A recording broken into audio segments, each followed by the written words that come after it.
Cheers. Cheers. Cheers. Tabbi Hour Podcast. All right, Tabby. Thanks for having us. Thank you.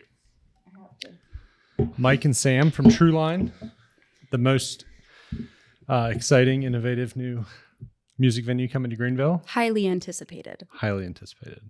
Yes, us too. We are so highly anticipating getting open for sure. So I think that everybody in Greenville has heard the buzz around Trueline, at least what it is, that it's coming soon. But let's kind of start with the story of who is Mike and Sam. How did you guys end up in the industry? How did you end up in Greenville? And then what led kind of to where we are today of we're going to build a music venue in Greenville that's then going to expand. So where does that story start? Want to go first, Sam? It started with you. You arrived on this earth before I did. Yes, that's true.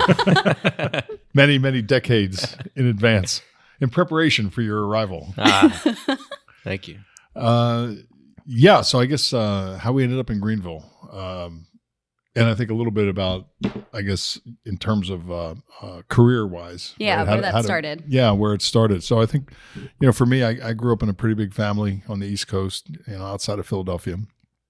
And my parents always seemed to throw parties, the bigger extended family. So we were always entertaining. So I think even from like 10 years old on, I loved, people in the house and doing things. So I would set up a grill and put up a menu, for 20 people in the house, come into the house. Or at one point, and this is a very disturbing memory now that I think about it, but, I used to bartend at like 8 years old for people. So, Hell yeah. Start them young, baby. A 7 and 7 was really kind of a 7, with maybe a splash of 7, silly things like that. But I grew up, in the restaurant and entertainment business. I think it really, coming through college and, I always worked in bars and restaurants. And then when I graduated from Villanova, I decided to go to New York and try to be an actor. And I was up for Woody on Cheers and a couple goofy things like that, but I didn't get anything. And I had a girlfriend who pointed me to the Hard Rock Cafe, which had just opened 4 or 5 months earlier. So I was lucky enough to get hired there, work my way up. It was a great opportunity for me. It was the busiest restaurant in the world at the time. It was turning every chair in the restaurant 17 times. So, people in the restaurant business know that 5 is thrilling. Yeah. You can get 5 between lunch and dinner. We're doing it 17 times, from 11 o'clock in the morning until 4 o'clock in the morning. So you learn a lot about volume. And we were also very lucky in those days because MTV was just starting. So for those of you young kids out there, MTV was a music television channel that debuted artists and videos, and that was it. It was all music.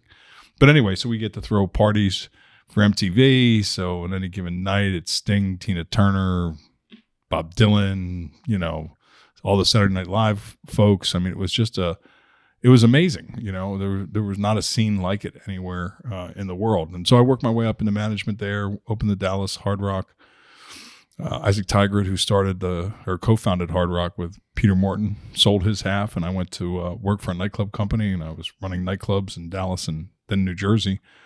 And then Isaac decided to get back in the business and create House of Blues. So he hired me as the GM and director of training, and we raised $36 million in Boston and opened Boston, New Orleans, Los Angeles. And then from there, we raised some more money, and we opened Chicago and Orlando and Myrtle Beach, and went on to open 13 House of Blues. Somewhere around 2006, Live Nation purchased us, and I ran clubs and theaters for Live Nation. And it took many iterations, but probably my last 10 years at Live Nation, really honed in. I was the fix-it guy, so really honed in on the businesses that weren't successful, and I took over a portfolio of 12 clubs, losing $680,000, and turned it into 27 clubs, making $36 million for the company. And it was a lot of fundamentals, but we also, working with and for Live Nation at the time, we had the resources to really study the business. So I'm a Live Nation guy. Sam and I, we meet in New York City. He's the last man standing in a restaurant place where he was the manager. He was doing finance. He was doing promotions. He was doing everything. And I was very impressed, and got the opportunity to put him in place in the Palladium, running the VIP section in the Palladium. So he had a lot of fun times there. Oh yeah, hi Brad Pitt, nice to meet Yeah. you. Or sorry, Machine Gun Kelly, those are Jay-Z's seats. You can't sit there. A lot of fun. Yeah, a lot of fun. And then from there, he took over as a general manager a business called The Queen in Wilmington, Delaware. And in the meantime, I discovered Greenville between Charlotte and Atlanta, which was perfect. I'd opened the Fillmore and the Underground in Charlotte, and then I'd been involved in the Tabernacle with House of Blues, and it ended up my group at Live Nation, and opened the Buckhead Theater and the Roxy. So between those 5 venues, there were 600 bands driving by Greenville on an annual basis with no place to play. And so I came to Greenville, loved it, then started asking some questions. Turns out the Peace Center and Bon Secours are 2 of the best-selling venues in the country in their class of buildings.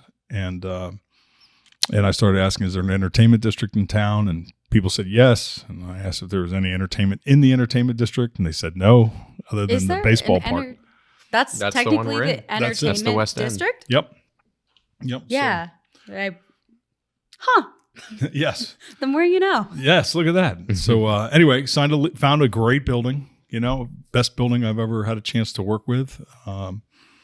And signed a lease, and which was a little premature. I probably should have raised the money first and then signed the lease. But I signed the lease, and then have been raising the money. You got to take chances, man. Yes, absolutely. Something to say for enthusiasm. And Yes. hopping right on it. That's right. Fearless. Yeah. There's a fine line between fearless and crazy, I would say. But anyway, we got a great lease. Got a great building, great opportunity. And we're working now to finalize with our contractor and getting rolling. So it's been extraordinary. And, Sam is also part of the founding team here. Sam is, he is one of the core people in this whole concept, and it wouldn't work without him. So I'll let him tell his story, but, I'm thrilled to work with Sam and have the opportunity to work with Sam because he's a very talented guy, smart, handsome, but has become a great networker too. I think, he really came to town as an introvert, and now he's probably introduced us to more people.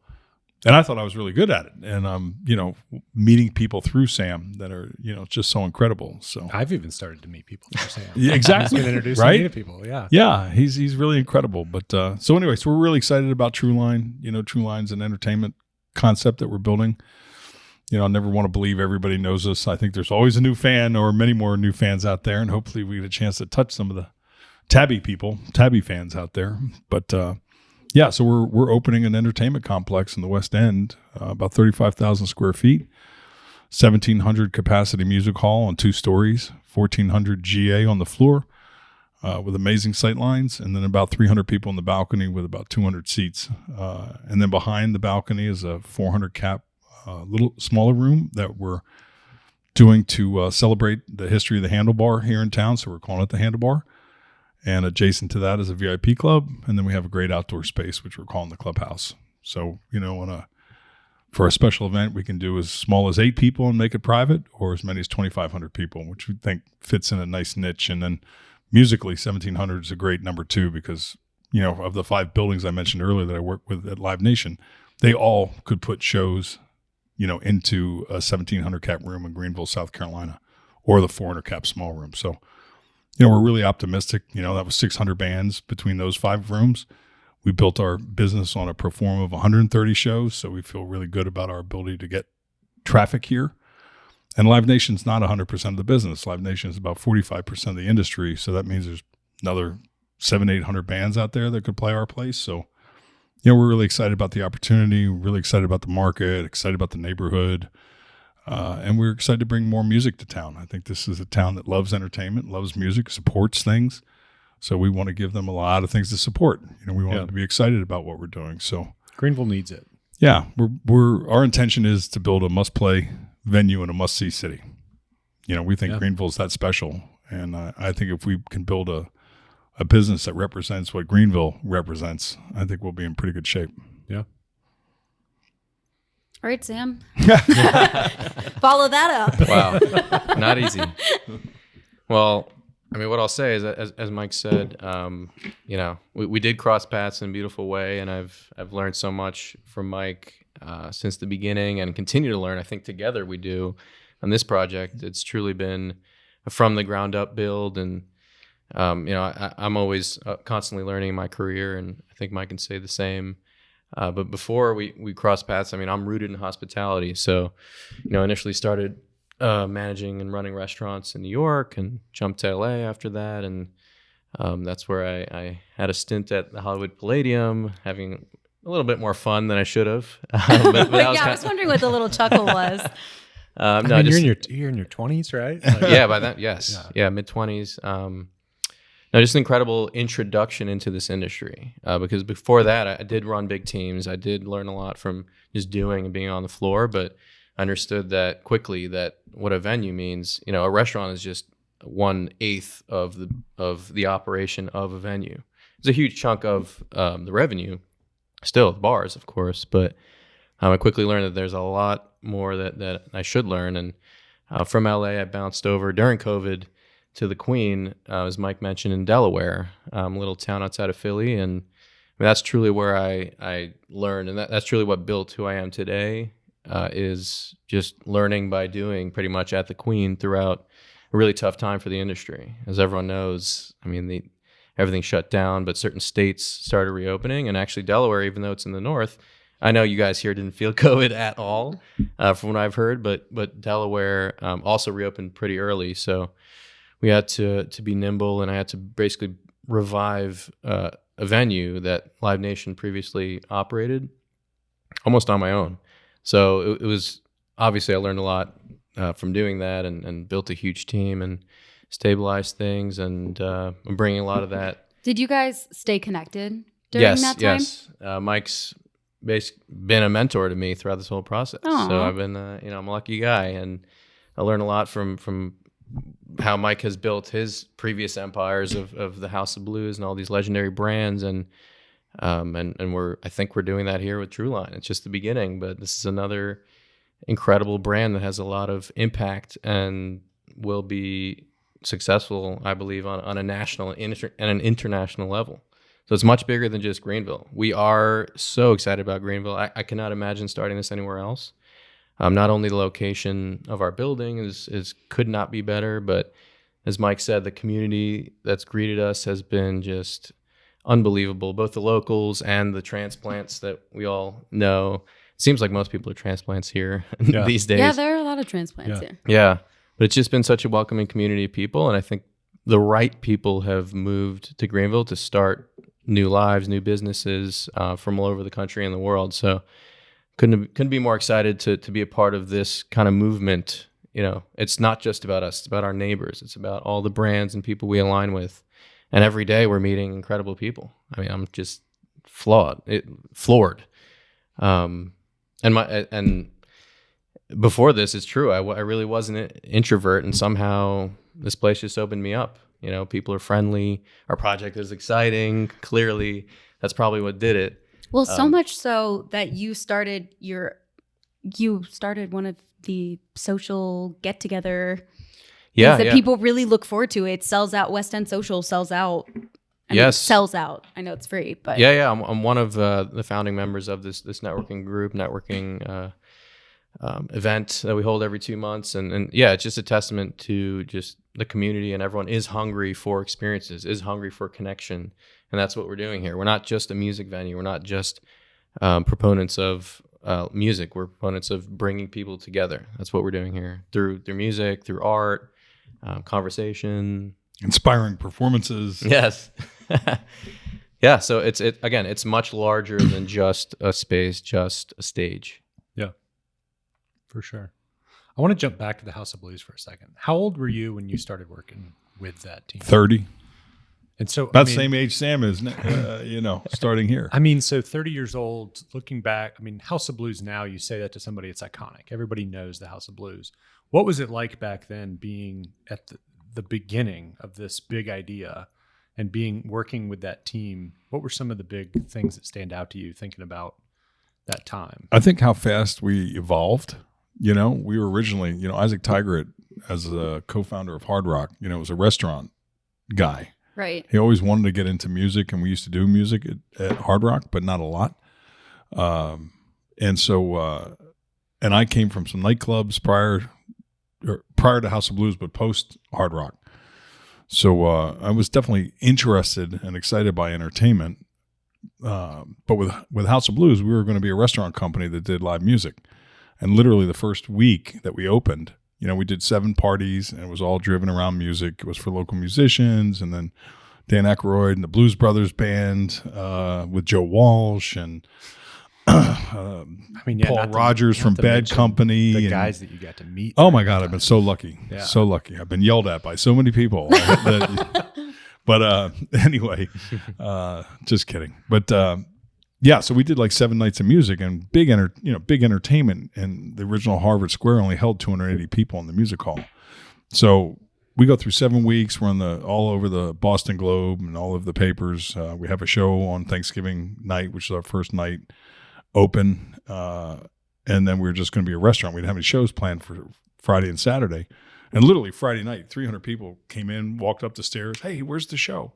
And we were like, no show tonight. We'll have a show like next week, but stick around for the blue Bangkok Thai sticks or blue clam chowder or blue. Everything was blue. Literally the food, everything. Our plates, I didn't know that. Everything was blue. Glassware. And so we immediately realized people were looking for music from us. And so we got a band for Saturday, and that went on for 10 years. I don't think we missed a night. Oh, wow. At Harvard Square. But it led to some interesting things, right? We're going to open in New Orleans. We think we're going to be a big restaurant company, kind of dinner shows. But we start to see, well, maybe we need to define the music hall. So we define a music hall, and we're doing shows in New Orleans before we open LA. But the shows we're doing in New Orleans, it's the Neville Brothers, it's Dr. John, it's the Funky Meters, it's Bonnie Raitt. We were very lucky in the early days. We had Johnny Cash did nights there.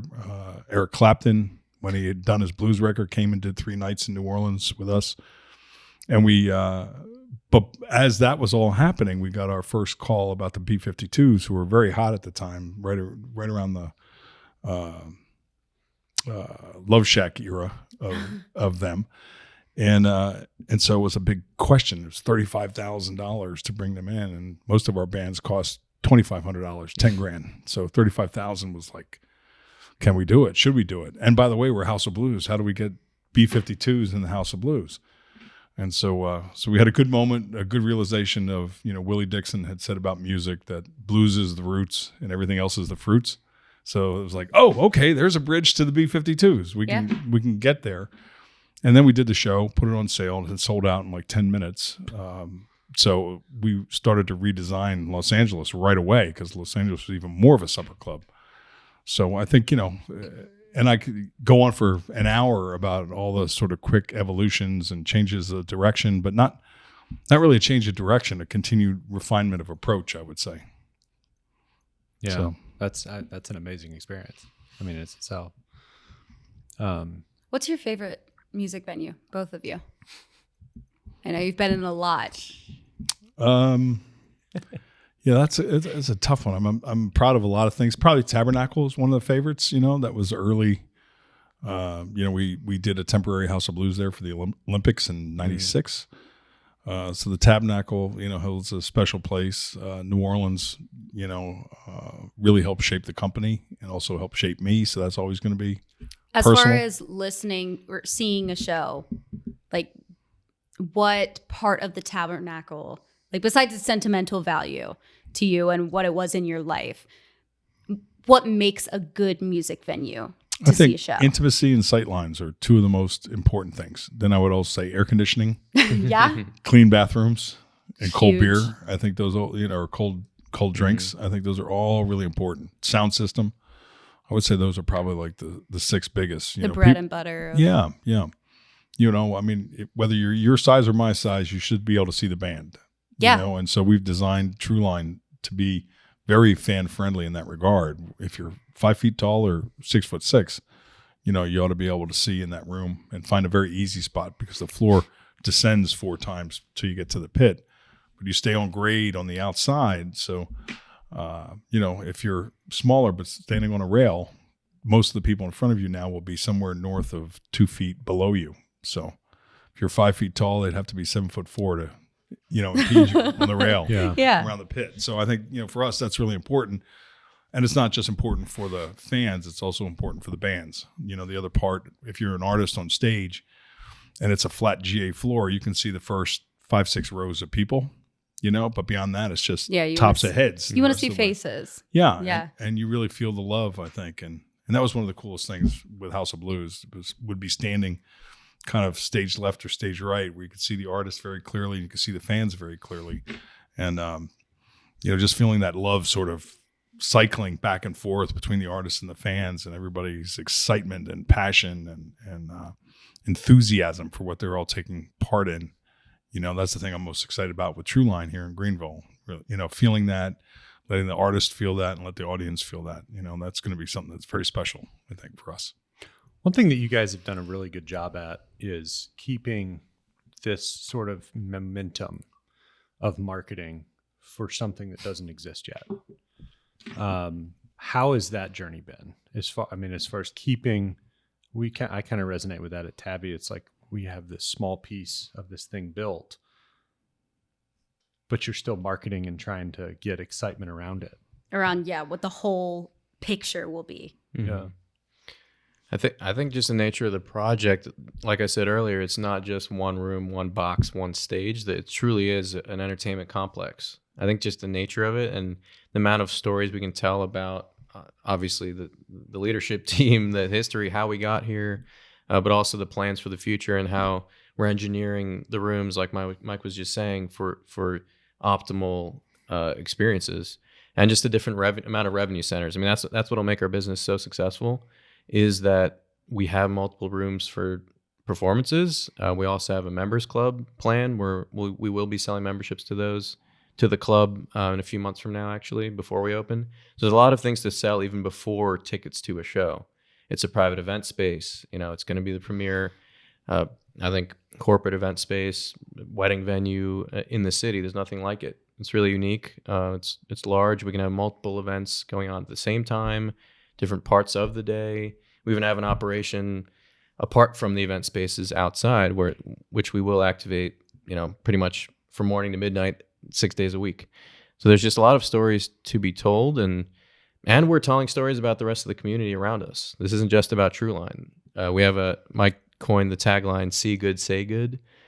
So we're essentially talking, if we see something great happening in the community, if someone's doing great things, we want to talk about it. We want to share that. And we always talk about our neighbors, the Peace Center, Bon Secours, Radio Room, all the other venues in town, because they are doing great things. And why not, bolster what they're doing, because we're all successful together. So you're stewarding a larger community and conversation about entertainment and just general community here. Is that what I'm hearing? Yeah. That's how you stay relevant. Exactly. Yeah, I think it's a little bit of a two-pronged approach, for us. On one hand, people really want to know who's your first show. That's always a question. What kind of bands? Yeah. So, that's a really difficult question to answer, until we have a date and we start soliciting. I'm a big fan of Dave Chappelle. I hope Dave opens, and let's get long history. Okay. Long history with the Blues Brothers, so I'd love to get them to town and just throw a nice party, with those guys. But there's so many contemporary bands that we'd love to have in there too. So we have to figure out what to do while people are waiting for that, and for us, it's about kind of letting people understand who we are. We're here to be inclusive. We're here to build a network of music fans. We're here, as Sam mentioned earlier.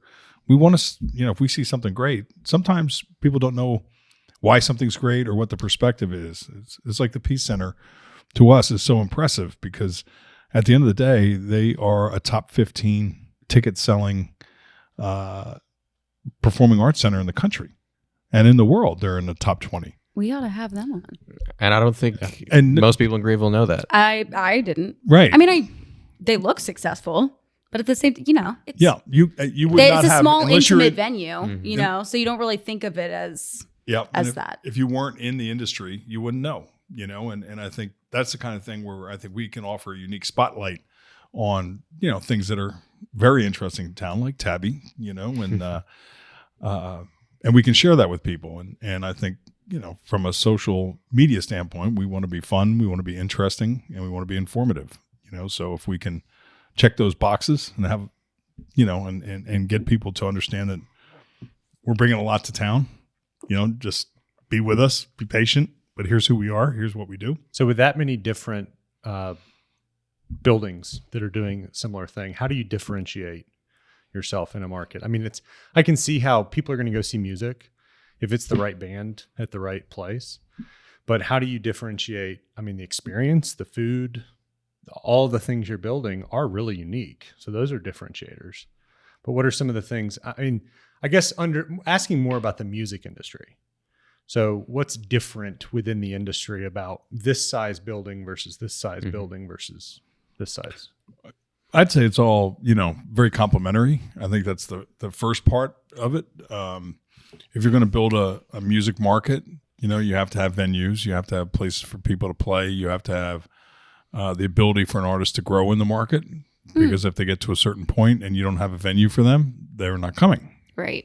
So I think where the market's going, which I think is really, really exciting. I think the Peace Center is going to have the Mockingbird. Yeah, Mockingbird, and that's like 125 people.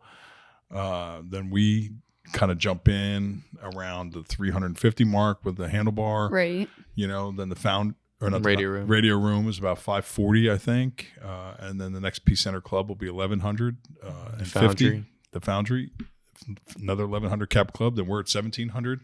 Then the Peace Center's at 2,100. And then you go to the amphitheater in Bon Secours. So I think from my perspective, when a band can sell 250 tickets, their next play in the market is generally the next bigger room. Right. That's when they make more, you make more money in bigger rooms, generally speaking, so you want to build an audience that's loyal to you, that you can count on. And then if your career is moving, you continue to grow. So from that perspective, I think we're really excited about how we all play together and how it stacks up. And then, I was had a nice conversation with Megan at the Peace Center the other day, and we will cross swords from time to time. But at the end of the day, if it's about money, they have 400 more tickets to sell than we do. So, 400 more tickets at $40 is 16 grand, so it's a number that moves the needle.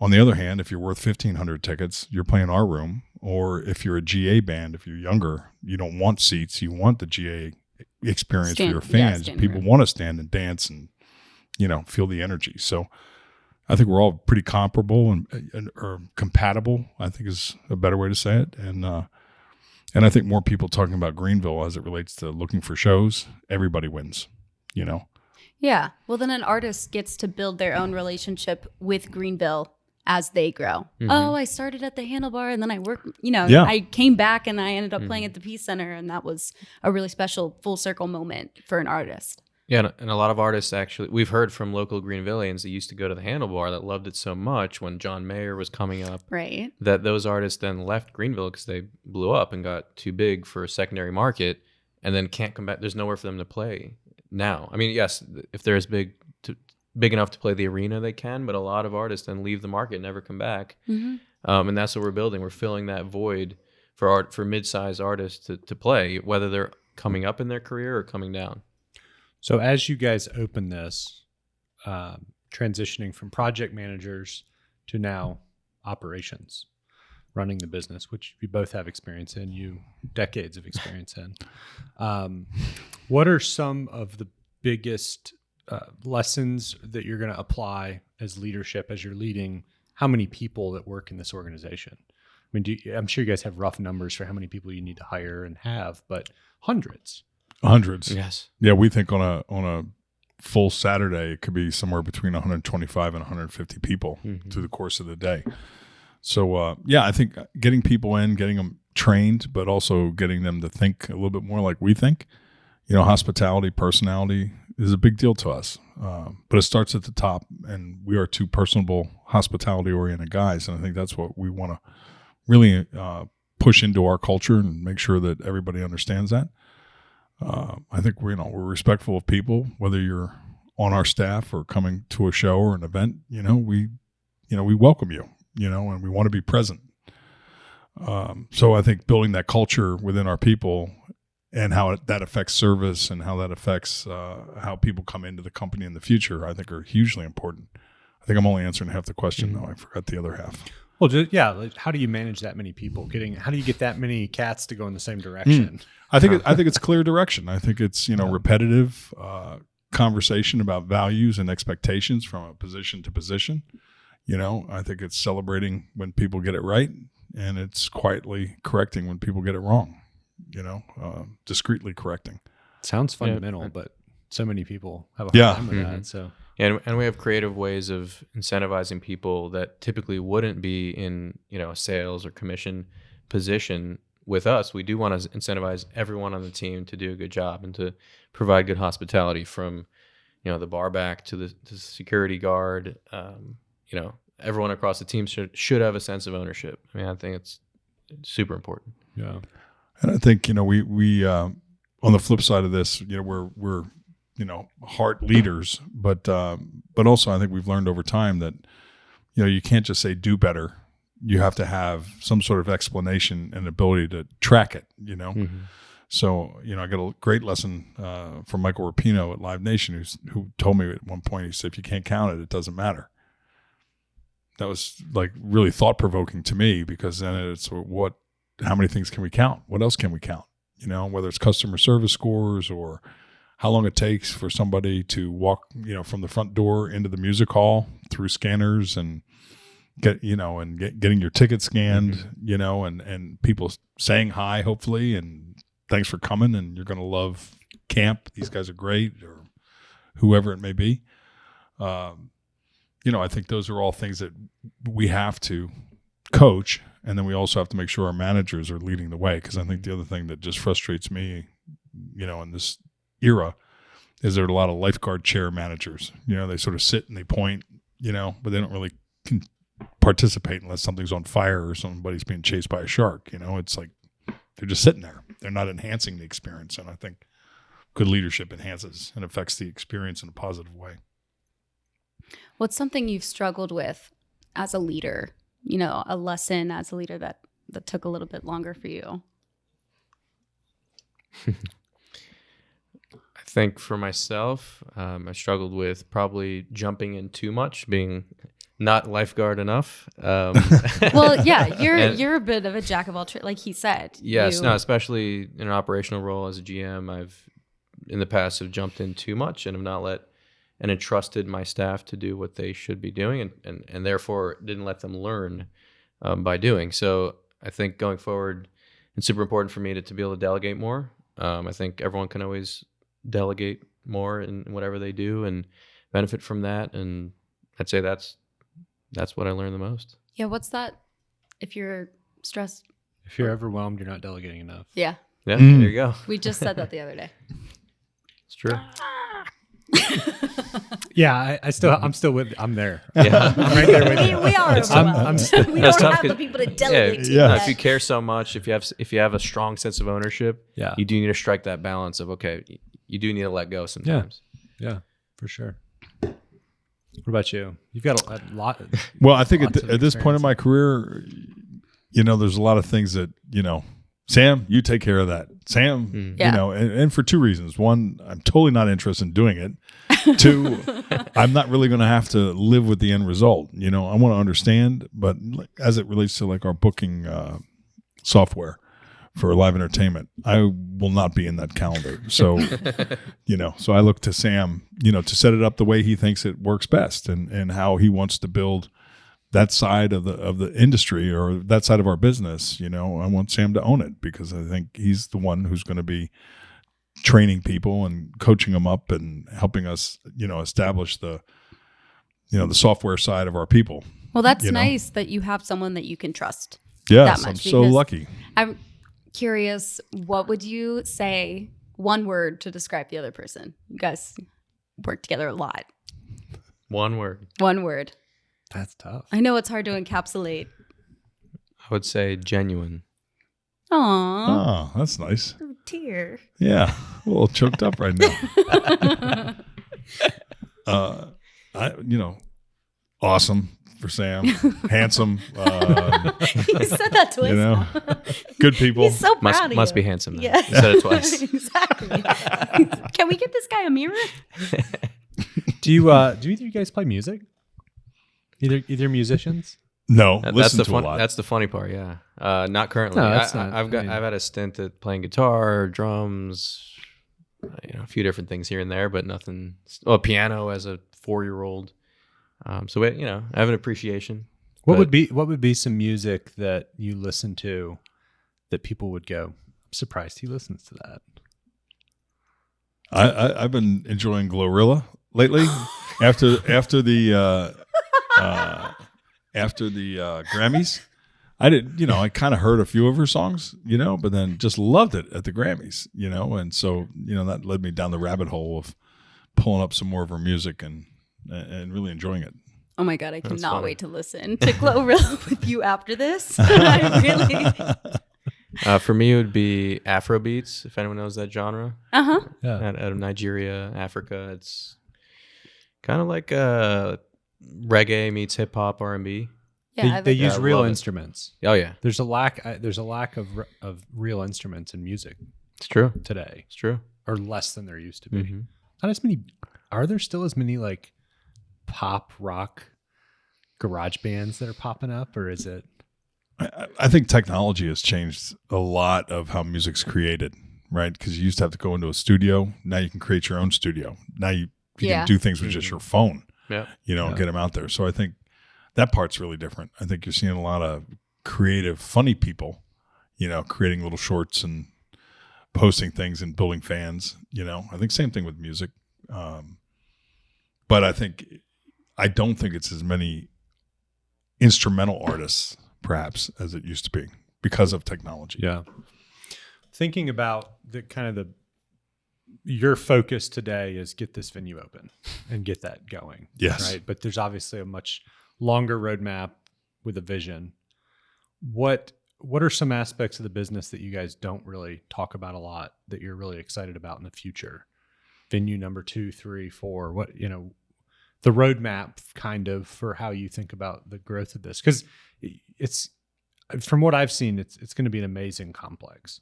And that's number one, something new in a town that's vibrant. People are going to be excited to go see it. But where do you plan to take that long term? Well, I guess two things. I think the two things I'm most excited about is, growing this as a brand and taking it to other markets and seeing if we can raise the expectations of what venues should be moving forward. We have a lot of big video walls on all our stages, video, sort of discreet hallway if you're going to the VIP club or our green room, we're calling it. Cool. And as well as outside, sort of a smaller version of Yeehaw outside. So I think programming all these things and figuring out how best to use them is really exciting because on one hand, there's no club doing this in the country as far as I know. Which is a great thing to say. Yeah. But then you have to deliver too, Right. so, what does that even mean? How many, we're going to have to hire content creators, how do we interface with the bands who may want to create their own sort of video presentation with their show? I think if you want to get a feel for it, if you go and watch Saturday Night Live when Timothy Chalamet did his Bob Dylan thing, the second song was exactly the second half of that song when they opened the curtains is exactly what our room's going to be like. This just massive video wall that, you can change colors, you can specifically program it, you can tell stories. That's really cool. Yeah. That makes a huge difference Yeah. in a show too. I saw Kings of Leon had really good visuals to go that sincerely enhanced the experience. You understand the music and the whole vibe a different way when there another sense is stimulated too. And for private events, corporate events, we can transport you to wherever, whether branded or not. And in our members club, we'll have some surprises in terms of transporting you into another world. Using a lot of video, a lot of expand and release moments where you go through a tight hallway and then open up into the club. So Oh, you guys have great vocabulary for this too. we're Like the way you're talking about this is what keeps the momentum going. I'm like on the edge of my seat right now. yeah, well, We'll send you the fly through. You can get a little Okay. sense of where it's at. No, it's very exciting. The fly through we have. I don't think we posted it yet, though, have we? Not yet, not publicly. Yeah, but we will in the near future. We're in our second or third iteration of it, so I think we're continuing to learn. I think that's one of the things for us too that's really important from a management and cultural kind of perspective. I like to say we're whittling to a sharper point, but you're always whittling. You keep going. You can't get sharp enough. So I think once you get comfortable with the idea that we don't do this once and whatever it is, that's what it is. It's like if we do it once, we want to do it better the second time and the third time and the fourth time. So, I think for us in the culture that Sam and I are going to create, it is all about that. This was great, but what would be better? Yeah. Pursue product perfection. Yeah. You're never going to get there. No, but what a journey, right? Yeah. The things you learn are incredible. And people always ask, do you get tired of talking about the project every day, all day long? But no, just what Mike's saying is we keep refining it. We keep getting better at explaining what, the future and what we're excited about. And it just helps the more you talk about it.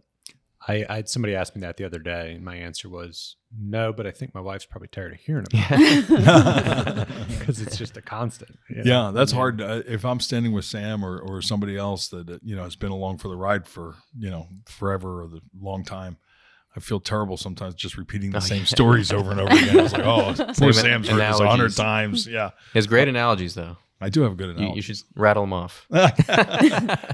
They only come up when I'm, when I need to use them. You can't just pull that out of your pocket. Yeah. You gotta, you don't carry that around. Well, curious. You guys both have very social, outgoing. I could see both of you being in, the sorry about that, in the music and entertainment industry. But if you weren't in this industry, where do you think you would have a good personality fit? Oh. Or what you're interested in too, outside of this? I would like to have gotten into sports. Yeah. I think for me personally, and I think for a lot of younger folks out there, you don't know necessarily what you're capable of. And sometimes you think, I could never do that. I don't know anybody, or I wouldn't know how I would start there. But there's so many things you could do if you're willing to get on the ladder at the lowest rung and work your way up, So I would have loved to have been in football or basketball or maybe baseball. I don't know. Who's your team? I'm the Eagles, baby. Oh. I'm sorry, the Super Bowl champion Philadelphia Eagles. Perhaps Go you've heard of Birds. them. What a game. What a game. Yeah. What a crazy fan base. Yes. Yes. Do you feel you fit the mold?